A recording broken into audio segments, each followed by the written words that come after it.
Welcome to the Utah Epodcopalians. Now, this is a podcast of the Episcopal Diocese of Utah, and we take a look at our unique church and our unique land, that great land we all love of Utah, and the great church that we all love too.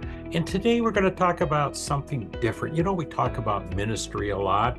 We talk about outreach, but then again, there are those who consider there's another form of ministry and another form of outreach.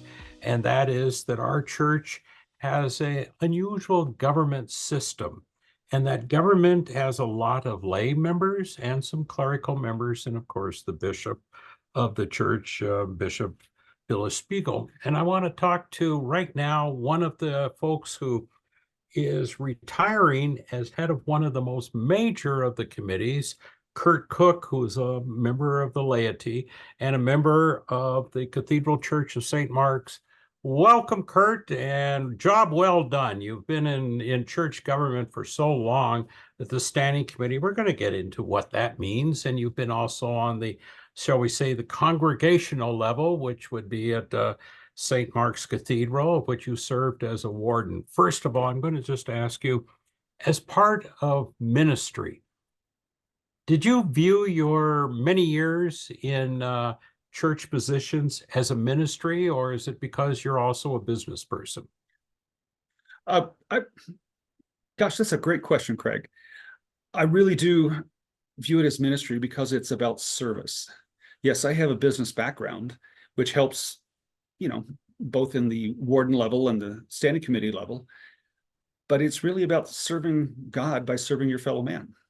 And my fellow man at this point is either members of the congregation at St. Mark's or members of the diocese. And that's really what my life has kind of been about when I look back, is that serving others satisfies, is that the right word? Completes maybe a need that I have to be more in tune to what God is hoping for all of us to do. It sounds a little high-handed when I say it that way, but it's really just, what can I do to improve our communities, whether it's a congregational level or diocesan? We're a church that encourages all ages. We have people running for office in our diocesan convention that is coming up in April that are, from what I understand, teenagers all the way up to, shall we say, some of us who are slightly older than teenagers. We just don't pretend to be older than that. But I do want to say that it is a church that's very inclusively open to people running. Did you find that, on your standing committee? And again, we're going to get to what a standing committee is. You do have chairs there. It isn't like a committee that you have to stand around. But did you find that you could have used a few more younger people, a few more older people, or did it look like it was a fairly diverse age group and gender, all the various things that include in diversity? I think we're a diverse group, there's no question, but I think it could be more diverse. Typically, the folks that run for standing committee or other diocesan level positions are older and have been around for a bit and really do understand the church, but it's a great way to learn, regardless of what age you are, and to get involved, and really understand the functioning. So yeah, I would love to see more age range, definitely, because those are the leaders of tomorrow.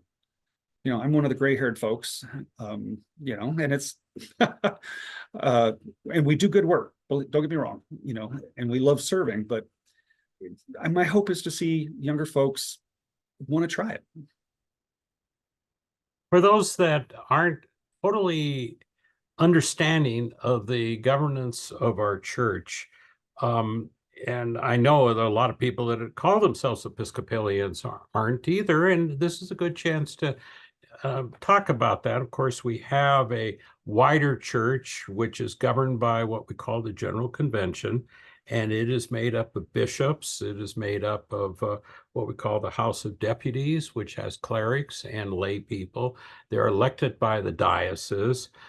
They do some national or wider church policies.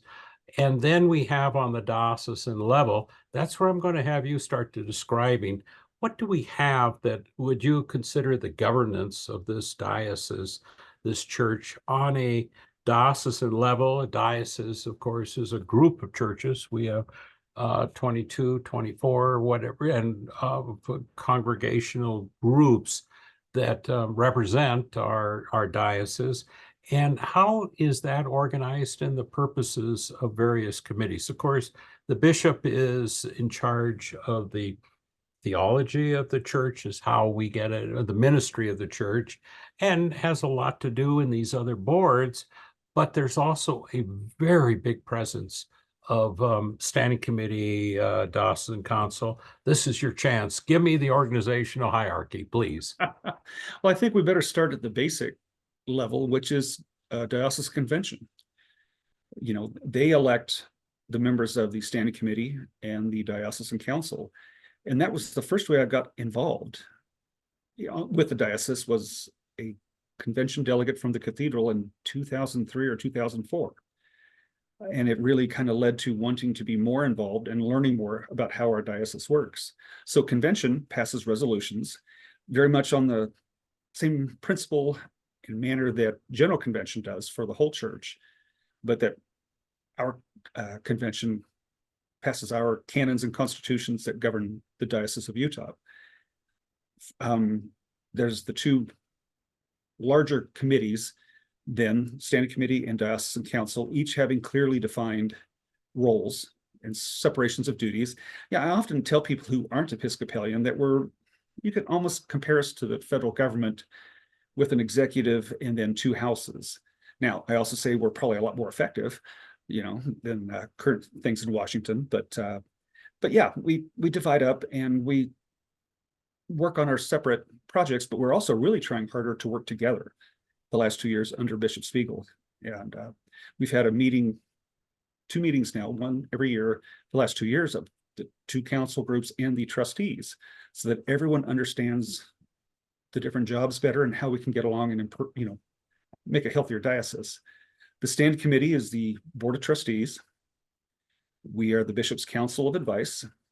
We consult with the bishop and then have to consent with her on all uses of land, whether it's sales, purchase, or taking out loans for any reasons. We consent to ordinations within the diocese, and then we have a responsibility to the wider church in that any new bishop must receive consent from 75% of the diocese in the church to be able to be consecrated. I mean, so we've got a bigger responsibility than just to the Diocese of Utah. Council has a very demanding job of working out the budget for the diocese. And I respect those folks like crazy. And I don't think I'm smart enough to be on council, to be honest, because of the work they do and the detail they go to make sure everything's right. So they handle the financial matters. Again, there's finance committee, there's various things that when a budget is put together, but they also handle, would you say, more of the daily policy decisions? Or would you call that standing committee? It's about 50-50, honestly, Craig. We make some policy decisions regarding, we have a diocesan property fund that we manage, and that's used for capital repairs, down payment assistance for incoming clergy because of the high cost of Utah housing, and also to be used for the bishop's future mission initiatives. And council has a smaller fund for repairs, but they are the day-to-day working people, or they're the folks responsible for the day-to-day working. So I think you're right. So, it's interesting that we often think, okay, there's some various models that are probably more famous than the Episcopal Church models. And in Utah, we have a model, of course, that by our friends at the Church of Jesus Christ of Latter-day Saints, and also most people are somewhat familiar with the Roman Catholic Church, which has a bishop who is pretty much the power of the diocese. And Ours is slightly different. We're not exactly congregational in that the churches are related to each other through a diocese. So we're kind of uh, a lot of power, though, or a lot of the governance, let's put it that way, is actually does rest with the congregations through diocesan council and through the standing committee. And of course, even the people that are the delegates to the diocesan convention have been elected by their churches. So you, as a person, has gone through several elections to get where you were as well, you still are head of the standing committee. So I'm not going to say as you were. Yeah. But you did go through some, and what's the importance of that you start seeing how many different places you had to represent before you got to become president of the standing committee, which of course was another election. The standing committee had to elect you internally to become president. Correct. It's tough when you're a convention delegate. You kind of bring the viewpoint, at least on your first time around, of your congregation. But after experiencing convention once, you get the bigger picture of we're all in this together. And I remember the first convention I went to, and I was talking to a member of St. David's, and they were saying they honestly wouldn't have felt part of the diocese if it hadn't been for the good people of Good Shepherd coming down to vacation with them. And that really struck me, in that I needed to learn about our 20 some odd congregations. And I'm going to get in trouble for not knowing the exact number, but I think it's. And calling them odd too was rather. No, I was, complimenting the two that complimentary about. I know. But so that's why in 2019, when I was elected for a 2-year term, I suggested to the standing committee, and they loved the idea that we visit every congregation. We had a wonderful plan set up to have it all done within 12 months. But then March of 2020 came around. Mm-hmm. I have since picked up the program within the last year, and on April 7th, I now have it scheduled to visit the very last congregation that we thought we'd have done in 2 years, or well, in 12 months, and now it's almost 5 years later. But it's important, how can you represent and make decisions for the people you're responsible for if you don't know them? So that's been one of the benefits to me of being on the standing committee this time around, is just getting to meet our different members. We get the thing, and you alluded to it in a joking manner, that we're a little more efficient than the federal government. I think it should also be clear that even though there's some disagreements at times and there's something, it's not something that is confrontational, is it? No. But you're allowed to have an opinion. We recently held a vote last week, on a measure that was adopted, but somebody voted against it because in their good conscience, it wasn't the right thing to do. And we welcome that, and there was no animosity. Nobody was pointing fingers, but yeah, we want to hear when there's differing opinions. And at least in my experience, I've served 3 terms now on the stand committee, not back to back. And there's never been confrontation. There's been differences of opinion. And sometimes some conversation needs to be had to understand the others fully. But it's always worked out well. I think it is important to mention that both on the diocesan convention level, of which I've been to 16 or 17 of them, on the general convention level of the wider church, which is worldwide in many areas. I've been to, 6 or 7 of those, and I know you've been to various meetings. That it is true that there's a lot of discussion and people pouring out their hearts, but when the vote comes, unless it's to commemorate some event or somebody or many years of service, but if it's something controversial, it passes or is defeated without comment, without people cheering and screaming and pointing fingers at each other. And I think that's important. Our church government is one of respect. So that leads me now to that we've set up that it's a place that you really can express your heart. It is part of your ministry. What are you going to say to try to encourage people to become involved. Those that say, well, I haven't been a member of this church forever and ever and ever, so I'm not, I shouldn't run or I shouldn't do some of these. What's your encouragement to get people to become part of these committees, these boards, to be delegates? I guess I'll start off with saying that I am not a cradle Episcopalian.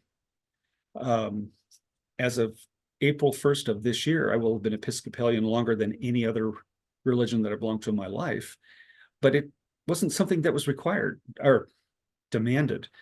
Yeah. When I first put my name in to run for the stand committee, not having any clue if I'd win or not, it was an amazing experience, and it's honestly deepened my understanding of service.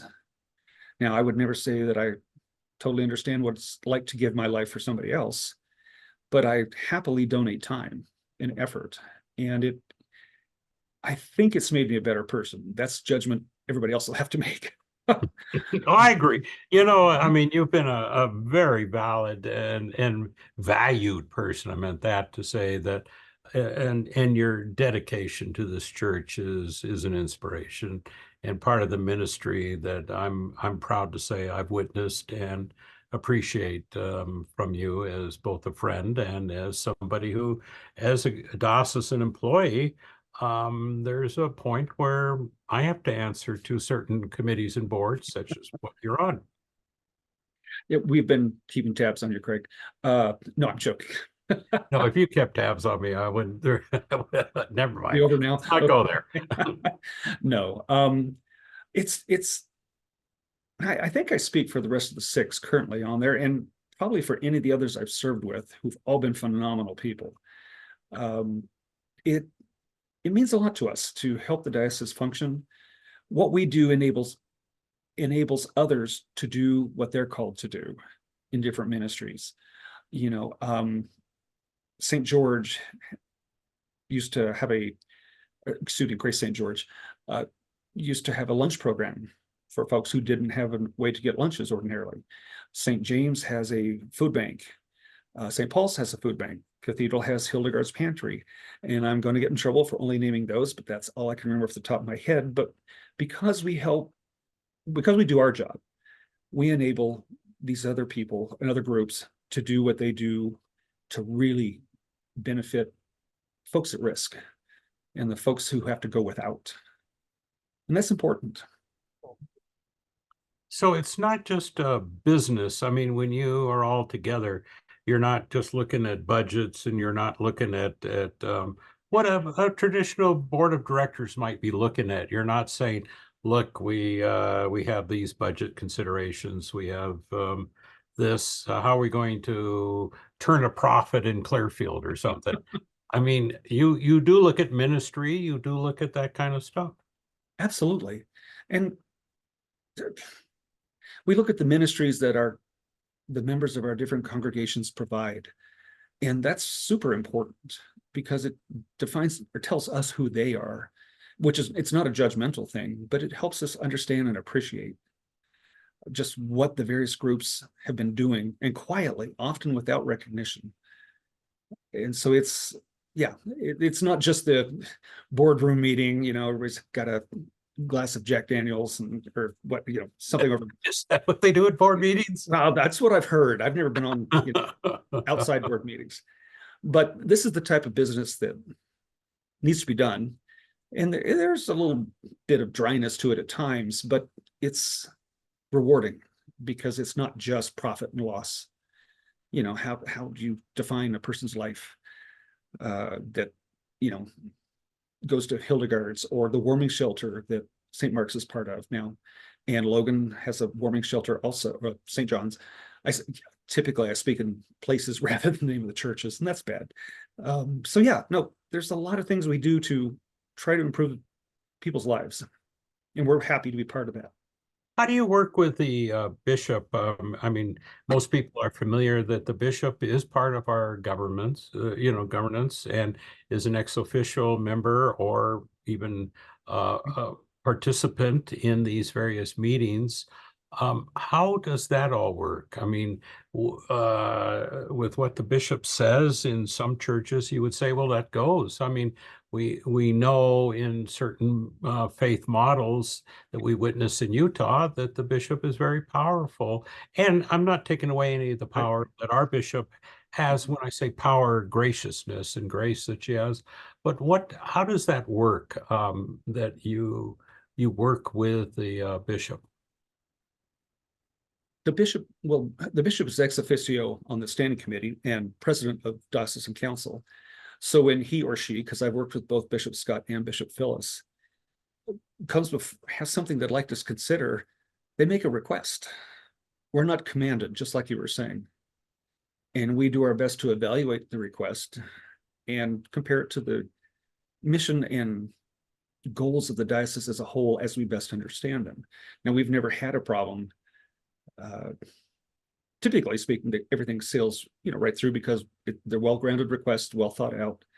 But we have been known to disagree once or twice, but it's very civil and we'll suggest tweaks or amendments to the request. And it's a very great, wonderful working relationship that we've had with both bishops, because they understand their roles and we know that their hearts are really in the right places. It's just that we look at things from what we're assigned and responsible for, and maybe it just needs to be tweaked a little bit. But when it comes to bishop, actually, the standing committee had a lot to do with the selection of any bishop that we have. And ultimately, the standing committee has a canonical power, a legal power as vested in the Episcopal Church in that bishop process, doesn't it? True. But what we're responsible for is overseeing. Yes. So we create two committees that operate semi-autonomously, but report back: the search and nomination committee and then the consecration committee. And I bet I got that name wrong too. Transition. But thank you. That's why you get the big bucks, Craig. I'm a volunteer, you get paid. And so working closely with those two groups during this last election was just amazing. And I ended up I got to go on the bus ride with the meet and greet. That's probably an old name too, with the candidates. And that was fascinating. And I got to really understand how vulnerable the candidates are and really care for all of them because they put their heart and souls out there. I didn't get that same opportunity when Bishop Scott was running, but with the group that was with Bishop Phil's this time, and to spend that much time with them as things developed, and then we had our election, was profoundly impacting to me. And I now, when we have interviews with clergy or people who want to be in the process to be ordained, I'm concerned about the candidates. Not just that they have all the little requirements checked off, but are we treating them right? And are their needs being taken care of during the discernment process? So I've changed a lot through all this. I'm really pleased with who I am because of it. That's an interesting thought. So you have really changed, haven't you? Because of your process. I mean, I've known you in your time that you were very active, and you still are active in your local congregation at St. Mark's, but now in a little wider diocesan thing. What are you going to miss? What are you going to miss about the fact that you now have had your last meeting? And as we come up to our convention, you're going to be at the end of what you're doing there. What are you going to miss? Well, the interactions with the other members of the standing committee, there's no question, because they're all good, excellent people. Probably going to miss knowing everything that's going on in the diocese, but that's just natural. And I'm also the diocesan historiographer and the cathedral's historiographer, so that give me more time to play with the archives and the records, which is also a great love of mine. Not because I want to live in the past, but because we can learn from the past and maybe not do the same things in the future. So I'm actually looking forward to a little bit of free time, because I've really invested a lot, probably more so than it was required of any other standing committee president. But then I'm retired and I'm always down around the cathedral or the diocese anyway, so why not?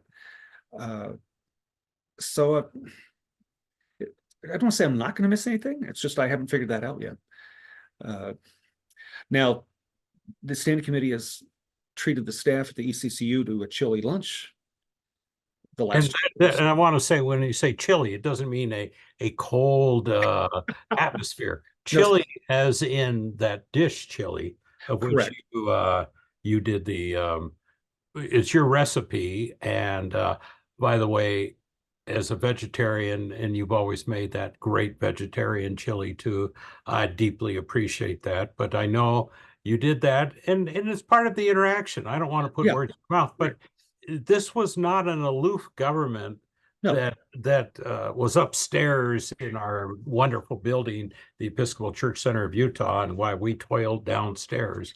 The workers, no, it is something that it's a very close relationship, isn't it? Absolutely. My whole idea when I first got it started was that if the employees of the ECCU or the diocese didn't do what they're supposed to do, we couldn't do our jobs. So it's just a way of saying thanks. And instead of ordering in lunch from Crown Burger, which is also always good, I came up with this idea of we make the chili lunch and put it on for you, and you guys just come in and have a good time and eat, and we'll clean up afterwards. So yeah, and that's why I got to say, one of the reasons that we're really sorry to see you go, that the chili, and the other reason I do have to say that you mentioned that you are the historiographer or the historian of our diocese. I've had wonderful chats about the history of the diocese because your desk is right back there. And I'm looking forward to you going through 40, 50 piles of history that you have on that desk. And I think it's going to be exciting. Anything last minute, last thoughts as president of the standing committee you want to say? I'd love to plant the seed to anyone who's listening to really consider either diocesan council or standing committee. You'll never regret it, provided you're elected. Service to others is always just a wonderful thing. And it's not particularly hard service, quite frankly. For us, it's typically 2 hours a month in a hybrid in-person Zoom meeting, whatever's convenient. And that way, anybody from the diocese can be part of this. So I just say, consider it, folks. Pray about it. You might be surprised by the answer. Well, thank you so much. Kurt Cook, current president of the Standing Committee until our next diocesan convention, which is in April. But I want to thank you on behalf of all of us who are the employees of the diocese. It's been just a great honor to work in a church that you have a governing role in. And I certainly wish you well, our guest again, Kurt Cook, and I look forward to having more historical discussions as you are also take that role as the historian of the diocese. And thank you so much, and blessings to you. You've been listening to the Utah Epodcopalians. This is a podcast from the Diocese of Utah, where we look at our unusual church in our unusual state.